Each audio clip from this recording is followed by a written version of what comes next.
ಕೊಪ್ಪಳದ ಕುಕನೂರು ತಾಲೂಕಿನ ಎರೆಹಂಚಿನಾಳ ಗ್ರಾಮದಿಂದ ಗದೆಗೆ ಹೋಗುವ ರಸ್ತೆ ಪಕ್ಕದಲ್ಲಿ 362ನೇ ಸರ್ವೆ ನಂಬರಿನ ಕೃಷಿ ಹೊಂಡದಲ್ಲಿ ಯಾರೂ ಇಲ್ಲದ ಹೊತ್ತಿನಲ್ಲಿ ಬಟ್ಟೆ ತೊಳೆಯಲು ಹೋದಾಗ ಇಬ್ಬರು ಬಾಲಕಿಯರು ಕಾಲು ಜಾರಿ ಬಿದ್ದು ಮೃತಪಟ್ಟಿದ್ದಾರೆ.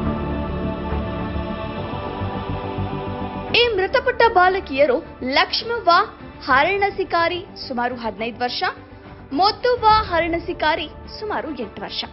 ಈ ಬಾಲಕಿಯರು ಗದಗ ಜಿಲ್ಲೆ ಗದಗ ತಾಲೂಕಿನ ತಿಮ್ಮಾಪುರ ಗ್ರಾಮದ ನಿವಾಸಿಯ ಕಟ್ಟಪ್ಪ ಹರಣಸಿಕಾರಿ, ಜಾರೆಪ್ಪ ಹರಣಸಿಕಾರಿ ಈ ಎರಡೂ ಬಡ ಕುಟುಂಬಸ್ಥರು ಬಾಲಕಿಯರನ್ನ ಕಳೆದುಕೊಂಡು ಹೆತ್ತವರ ಗೋಳು ಹೇಳತೀರದು.